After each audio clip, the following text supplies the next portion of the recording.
أشهد أن لا إله إلا والعصر إن الإنسان لفي خسر إلا الذين آمنوا وعملوا الصالحات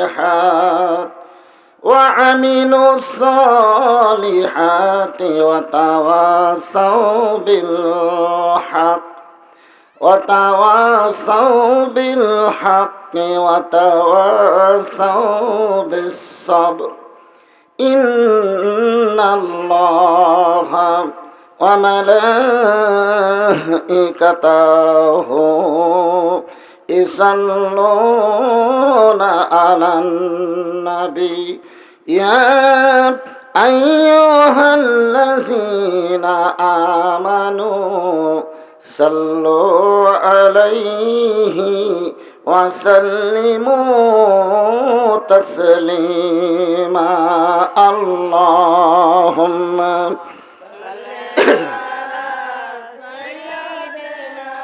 مولانا محمد وعلى آله سيدنا شفيعنا مشرق حب محمد সকলে বলি সাল্লাল্লাহু আলাইহি मतलाए दीवानी माँ मतलाए खरोशीद अशकास सीनाए सोजाने माँ बलार कहार नामे रूप निया তুমি যখন বিচার শুরু করবে তোমার সামনে দাঁড়ায়া সমস্ত নবীরা নাফসি নাফসি বলে কাঁদতে থাকবে। এমন কঠিন অবস্থা হাসরে হবে, সেদিন সমস্ত নবী তার উম্মতকে ভুলে যাবে, শুধু বলবে আল্লাহ আমার কি হবে, আমার কি হবে। একমাত্র দরদি নবী শাফাতের কান্ডারি ইয়া রব্বি হাবলি উম্মতি বলে সেজদায় পড়ে যাবে। সেই কঠিন মুসিবতের সময় আজকের এই মাহফিলকে ওসিলা করে আমাদের সবাইকে রাসূলের উম্মতের কাতারে আল্লাহ কবুল করে নিও। সুবহান রাব্বিকা রাব্বিল ইজ্জাতি আম্মা ইয়াসিফুন ওয়া সালামুন আলাল মুরসালিন আলহামদুলিল্লাহি রাব্বিল আলামিন। লা ইলাহা ইল্লাল্লাহ। হ্যাঁ, বসার সময় একটু সামনে জমে বসেন, সামনে জমে বসেন। দিনের মাহফিল দেখবেন জায়গা থাকবে না, সামনে জমে বসেন, সবাই জমে বসেন। লা ইলাহা ইল্লাল্লাহ, লা ইলাহা ইল্লাল্লাহ। মাইক একটু চঞ্চল করতেছে বাবা, মাইক চঞ্চল করতেছে, সাউন্ড কমে দাও। লা ইলাহা ইল্লাল্লাহ, লা ইলাহা ইল্লাল্লাহ। চাঁদ সূর্য যারা গ্রহ তারা আল্লাহ নামের পাগল পারা, চাঁদ সূর্য যারা গ্রহ তারা আল্লাহ নামের পাগল পারা। আমার আল্লাহ নামের এতই দয়া, আল্লাহ নামের এতই মায়া, লুকিয়ে রাখছেন হে আল্লাহ জোরে লা ইলাহা। আচ্ছা, আলহামদুলিল্লাহ। আবু জাফর খান, সম্মানিত প্রধান অতিথি জনাব মোহাম্মদ সেলিম উদ্দিন পরামানিক, বিশেষ অতিথিবৃন্দ যিনারা রয়েছেন, সকলকেই অন্তরের অন্তঃস্থল থেকে আমি শুভেচ্ছা জ্ঞাপন করছি। আজকের এই মাহফিলের সম্মানিত ওলামায়ে কেরাম, এই জাতির শ্রেষ্ঠ সন্তান হলো আলেম ওলামা। মানেন বা না মানেন, শ্রেষ্ঠ যে ব্যাপারে কোনো সন্দেহ নাই। আল্লাহ রাসূল বলেছেন আল উলামা ওয়ারাসাতুল আম্বিয়া, আলেমগণ হচ্ছে নবীদের ওয়ারিস। আর আল্লাহ বলেছেন ইন্নামা ইয়াখশাল্লাহ মিন ইবাদিহিল উলামা, বান্দার সমূহের মধ্যে আলেম বান্দারা আল্লাহকে সবচাইতে বেশি ভয় করে। যে সমস্ত আলেম ওলামা আপনাদের মাঝে মাঝে বসে আছেন, মঞ্চে আছেন, যিনারা আলোচনা করলেন, সকলকেই অন্তরে অন্তঃস্থল থেকে আমি শুভেচ্ছা জ্ঞাপন করছি। দিনের বেলার সমস্ত কাজকামকে বাদ দিয়ে আল্লাহ রাসূলের মহাব্বত কলিজার মধ্যে ধারণ করে আমার সামনে যারা বসে আছেন, আমি আমার অন্তরের অন্তঃস্থল থেকে আপনাদের সবাইকে শুভেচ্ছা জ্ঞাপন করছি। সম্মানিত মা বোনেরা, পর্দার অন্তরালে বসেছেন, তাদেরকে শ্রদ্ধা জ্ঞাপন করে এই মুহূর্তে আমি জানতে চাচ্ছি আপনারা সকলে কেমন আছেন। আমি বলছিলাম একটু গরম পানি দেওয়ার জন্য, চা না, শুধু একটু গরম পানি দিলেই হবে। ওয়াজের শুরুতে 10-15 মিনিট একটু সমস্যা হয়, তারপর ঠিক হয়ে যায়। তো যে আল্লাহ আমাদেরকে শারীরিক সুস্থতা দান করে মানসিক প্রশান্তি লাভের জন্য আজকের এই জান্নাতের বাগানে কবুল করলেন, আমরা সে আল্লাহর উপরে খুশি না বেজার? তাহলে জবান খুলে সমস্বরে সকলে বলবো রব্বানা লাকাল হামদ হামদান কাসীরান তাইয়িবান মুবারাকান ফীহি। আমরা আল্লাহর প্রশংসা করলাম। আল্লাহ বলেছেন লাইন শাকারতুম লাযীদান্নাকুম। কি হুজুর আপনার কে হয়? আলহামদুলিল্লাহ। আল্লাহর প্রশংসা করার অগণিত কারণের ভিতরে 1 নম্বর কারণ হলো আমরা এমন একটা দেশে বসবাস করি যে দেশের 3 দিকে হলো ভারত। ঠিক কিনা বলেন? আল্লাহ ইচ্ছা করলে আমাদেরকে ওই হিন্দুর ঘরে পাঠাবার পারতেন, এত 3 দিকে ভারত, পারতেন না? কিন্তু আল্লাহ ইচ্ছা না করে আমাদেরকে হিন্দুর ঘরে না পাঠায় ইচ্ছা করে মুসলমানের ঘরে আল্লাহ আমাদেরকে কবুল করেছেন। খুশি না বেজার? জন্মসূত্রে আমরা মুসলমান, মায়ের ঘরেই আমরা মুসলমান। এটা আল্লাহ তাআলা আমাদের জন্য একটা বিরাট এহসান করেছেন, এহসান। এই জন্য আল্লাহর শুকর বেশি বেশি করা লাগবে। কারণ হিন্দুর ঘরে জন্ম নিয়ে মুসলমান হয়ে মরা খুবই কঠিন। কারণ আল্লাহ মুসলমান হয়ে মরার কথা কোরআনে বলেছেন। মাইকের সামনে এরকম অযথা বাড়ে কমে কেন? কি বলেন? আল্লাহ কোরআনে বলেন ইয়া আইয়ুহাল্লাযীনা আমানুত্তাকুল্লাহা হাক্কা তুকাতিহি ওয়া লা তামুতুন্না ইল্লা ওয়া আনতুম মুসলিমুন। এই আয়াতের বাংলা অর্থ কি? যে মুসলমান না হয়ে তোমরা মৃত্যুবরণ করো না। আপনার বলেন তো, হিন্দুর ঘরে, বৌদ্ধর ঘরে, খ্রিস্টানদের ঘরে জন্ম নিয়ে মুসলমান হয়ে মরা তাদের জন্য সহজ না কঠিন? কেমন কঠিন? যার প্রমাণ হলো নবীর আপন চাচা আবু তালেব একেবারে মৃত্যুর বিছানায় যখন শায়িত, এমন সময় রাসূল বললেন, চাচা মরি যখন যাচ্ছেন, শুধু লা ইলাহা ইল্লাল্লাহ মুহাম্মদ রাসূলুল্লাহ একবার বলে আপনি দুনিয়া থেকে বিদায় নেন, আমি রাসূল ওয়াদা করতেছি আপনাকে সঙ্গে না নিয়ে আমি জান্নাতে যাব না।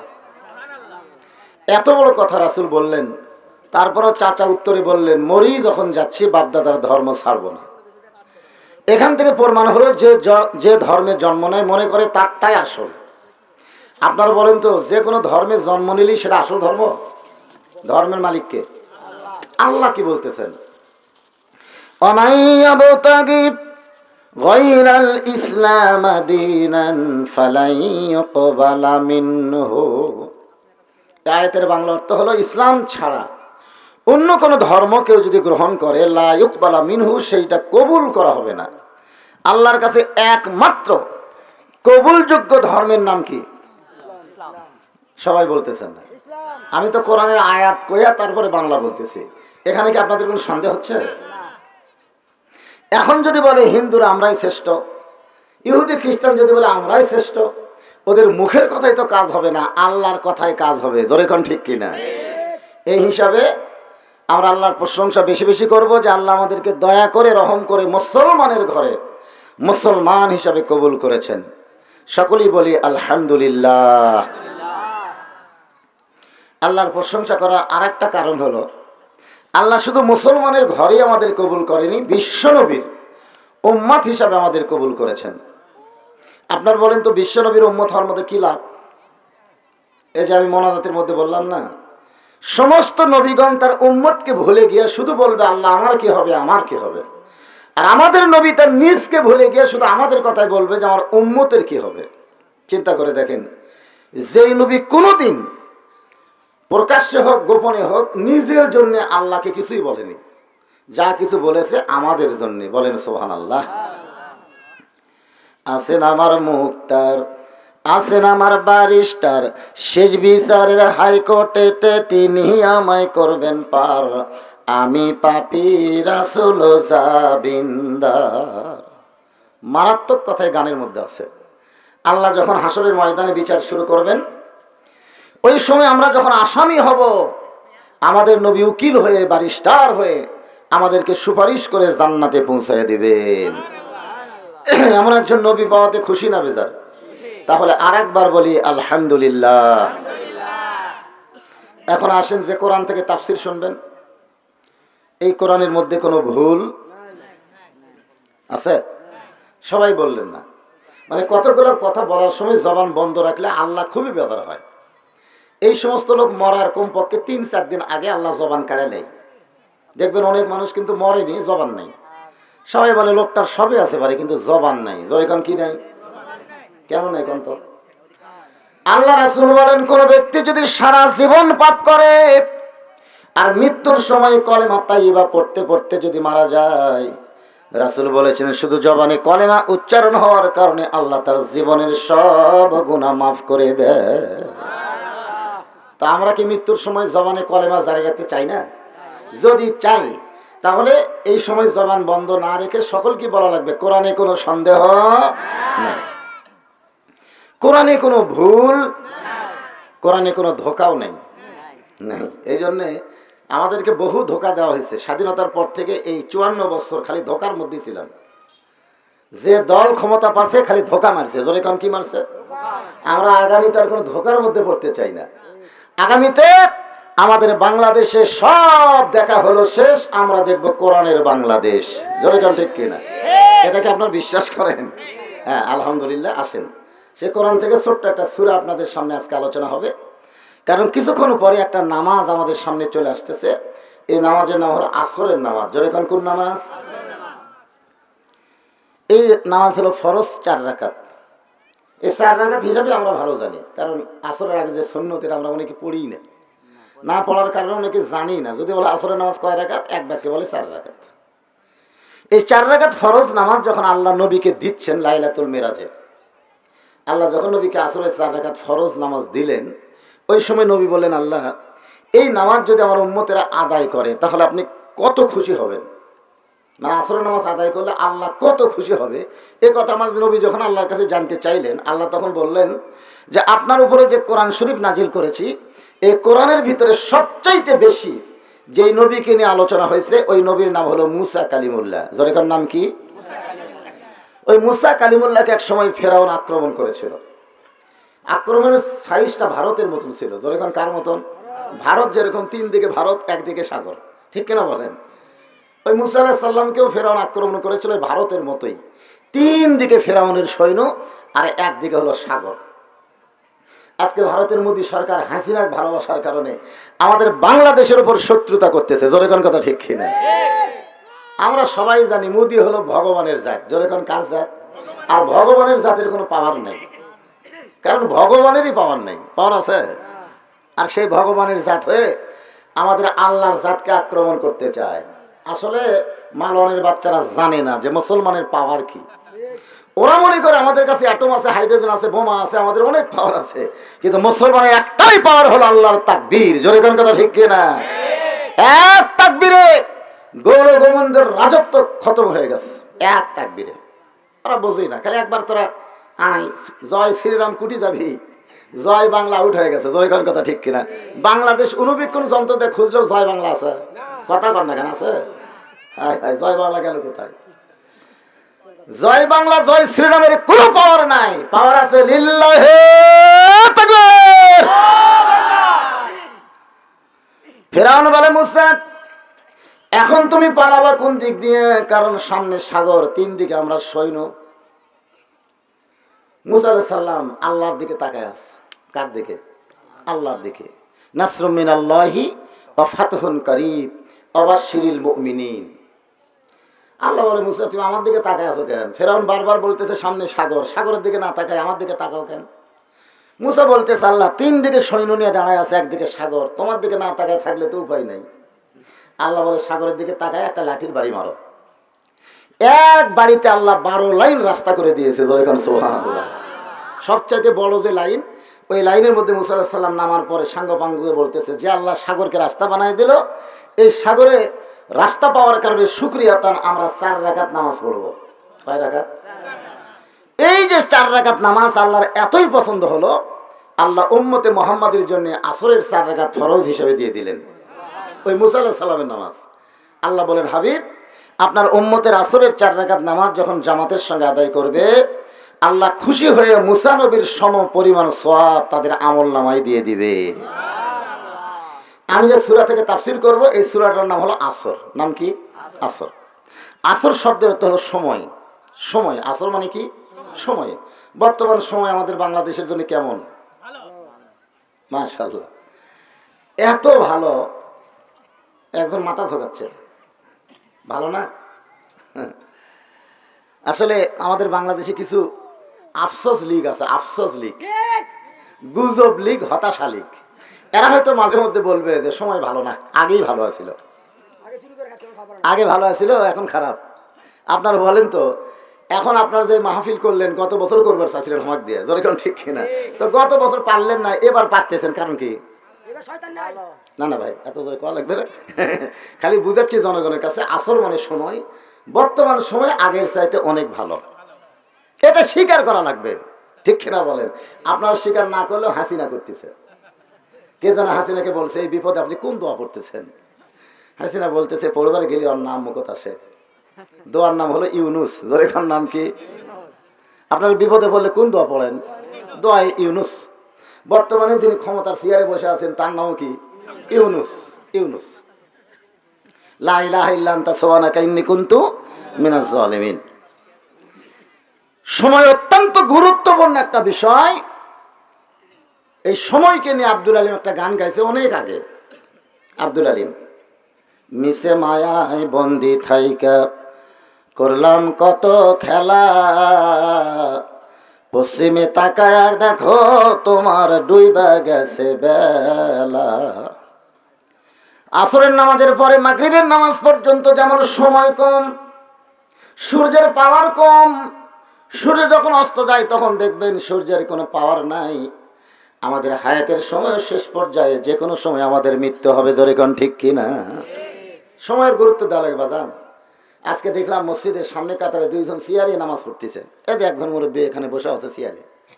আপনারা বলেন তো, উনি কি এমন ছিলেন? উনি এমন ছিলেন?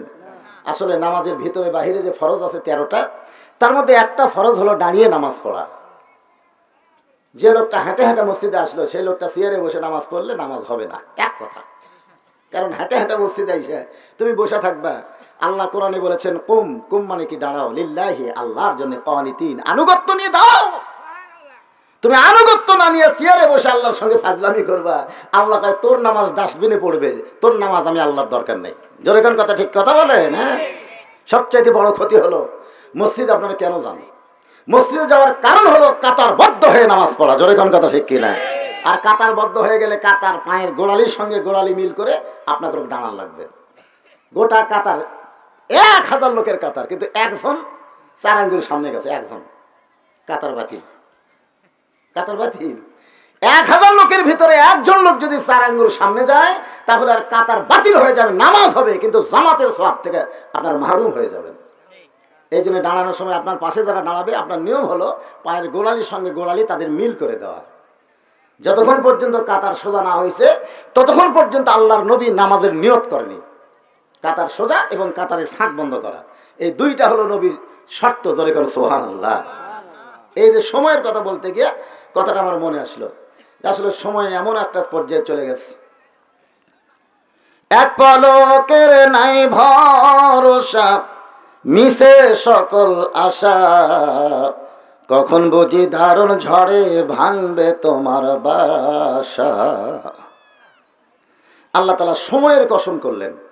সময় অত্যন্ত গুরুত্বপূর্ণ একটা বিষয়, এই জন্য সময়ের কসম করে বলতেছেন।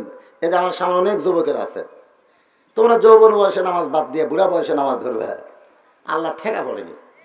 এই নামাজ আল্লাহ ঠেকা পড়েনি, কারণ সরকারি চাকরি আর নামাজ, সরকারি চাকরি যেমন সব বয়সে হয় না, নামাজও সব বয়সে হয় না।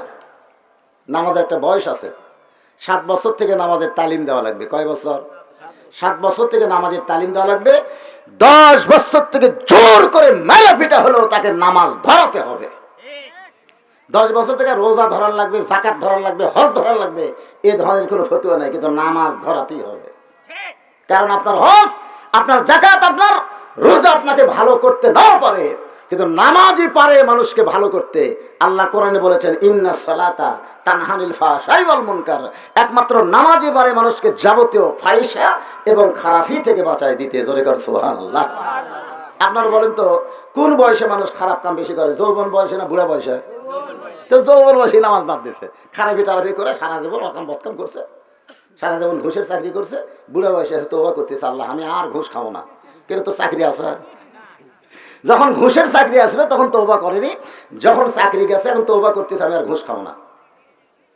এই জন্যে আমি যুবকদেরকে বলবো, তোমাকে মসজিদ এত সুন্দর, মসজিদ দিকে প্রাণ ভরে গেল। আমি বললাম, কেমন মসজিদ লাগে? জুমার দিনও ভরে না, তাহলে 5 ওয়াক্তের খবর কি? আল্লাহ তাআলা বললেন, আমি সময়ের কসম করে আল্লাহ বলতেছেন, ইন্নাল ইনসানা লাফি খুসর, ইন্না মানে নিশ্চয়, ইনসান মানে মানুষ, লাফি মানে ভিতরে, খুসরুন মানে ক্ষতি, নিশ্চয় মানুষগুলো ক্ষতির ভিতরে। এ কথা কে বলতেছেন? কেন বলতেছেন? আল্লাহ কি মানুষের রাগ আছে নাকি? আদর করে মানুষ আল্লাহ বানায়া কেমনে দিবেন ক্ষতির মধ্যে ফেলিয়া। এই ছেলেবেলারা, এই ভিতরে আয়, ভিতরে আসো, ভিতরে আসো। মুরগির তলের ডিমের বাচ্চা হয় বাজান, 12টা ডিম দিছে, 10টার বাচ্চা হচ্ছে, 2টার হয়নি। চিন্তা করতেছে, ডিম দিলাম 12টা, বাচ্চা হলো 10টা, 2টার হলো না কেন? গবেষণা করে জানা গেল ওই 2 ডিম খালি সাইড মারছে। সাইড মারা বোঝেন না, মানে মুরগির তলে থাকে না, খালি সাইড মারছে। এই সামিয়ানার মধ্যে থাকা হলো মুরগির তলে থাকার মতন, বাইরে থাকা মানে সাইড মারা। এই সাইড মারা লোকদের কাম হবে না। আপনারা এইদিকে আরেকটু চাপা বসেন তো, লোক আসতেছে, বুঝছেন না? দিনের মাহফিলের সমস্যা কি? আপনারা দেখেননি কাশিমালা মাহফিল করছে কয়েকবার, মানে মাহফিল শেষ হওয়া পর্যন্ত লোক খালি আসতেই থাকে। এই জন্য আপনারা আগে থেকে একটু সাইজে বসেন। সূরা আসরের 4টা বিষয় নিয়ে আপনাদের সামনে আলোচনা হবে ইনশাআল্লাহ। তাহলে সমস্ত মাখলুকের মধ্যে আল্লাহ মানুষকে সবচাইতে ভালোবাসেন। আল্লাহর যত সৃষ্টি আছে সবচাইতে শ্রেষ্ঠ সৃষ্টির নাম কি? জোরে বলা লাগবে। এই মানুষের কথা বলতে গিয়ে আল্লাহ 4টা শপথ করছেন, জানেন? অতীন, ওয়াজাইতুন, ওয়াতুর সিনিন, ওয়াহাযাল বালাদিল আমিন। এই 4টা শপথের পরে আল্লাহ বলতেছেন, লাকাদ খালাকনাল ইনসানা ফি আহসানি তাকওয়িম। অবশ্যই মানুষকে সর্বোত্তম আকৃতি দিয়ে আল্লাহ সৃষ্টি করেছে, বলেন সুবহানাল্লাহ। এত সুন্দর করে আল্লাহ মানুষকে তৈরি করলেন, সেই মানুষ ক্ষতির মধ্যে পড়ুক, এটা আল্লাহ চায়। কিন্তু আল্লাহ মানুষকে এত ভালোবাসে, এই ভালোবাসার কারণে আগে ক্ষতির কথা বলতেছে। ছেলে ব্যবসা করতেছে, বাপ বলতেছে, তোর কি লাভ হবে? তুই যে ব্যবসা করতেছিস, তোর কি লাভ হবে? ছেলে কয়, লাভের জন্যই ব্যবসা করি। আর আব্বা কি কয়? বাপ কয়, আমি তো ভালোবেসে দেখে বলতেছি। কারণ বর্তমান যে অবস্থা চলতেছে, বাকি খায়া দোকান শেষ করবি রে, তো তবিলে আর খুঁজে পাবি না। তোর এখান কথা ঠিক কিনা? আসলে বাপ কি ছেলেকে ভালোবাসে কম না বেশি? কিন্তু বর্তমান পরিবেশে বলতে, তোকে লাভ হবে। আগে বলতে, তোকে লাভ হবে। ছেলে রাগ করে, লাভ হবে না তো এমনি এমনি। তা আল্লাহ মানুষকে এত ভালোবাসে, ভালোবাসার কারণে আল্লাহ বলতেছেন নিশ্চয় মানুষগুলো ক্ষতির ভিতরে। এরপর আল্লাহ বললেন, ইল্লাল্লাযীনা আমানু ওয়া আমিলুস সালিহাতি ওয়া তাওয়াসাউ বিল হাক্কি ওয়া তাওয়াসাউ বিস সবর। এখানে 4টা বিষয় আছে। আমি সময়ের দিকে খেয়াল করে 4টা বিষয় আপনাদের সামনে আলোচনা করব ইনশাআল্লাহ। কারণ 4টার দিকে তো আসরের নামাজ হবে, 4টার সময় না। তাহলে এখন 1 ঘন্টা 10 মিনিট আছে। এই সময়কে সামনে নিয়েই বর্তমান বিশ্বের প্রেক্ষাপট, আমাদের বাংলাদেশের অবস্থা সব কিছু সামনে নিয়ে আপনাদের সামনে আলোচনা করার চেষ্টা করবো ইনশাআল্লাহ। 1 নম্বর হলো ঈমান। ঈমান যদি ঠিক না থাকে, আপনি যতই নামাজ পড়েন, যতই রোজা করেন, হজ করেন, যাকাত দেন, একটাও আল্লাহর দরবারে কবুল হবে না। আগে ঠিক করা লাগবে ঈমান। জোরে কোন কি? ঈমান ঠিক নেই।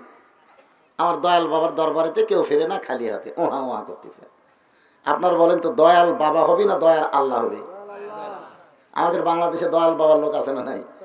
তার মানে বোঝা গেল দয়াল আল্লাহ না বলে দয়াল বাবা বলতেছে, বেঈমান হয়ে গেছে।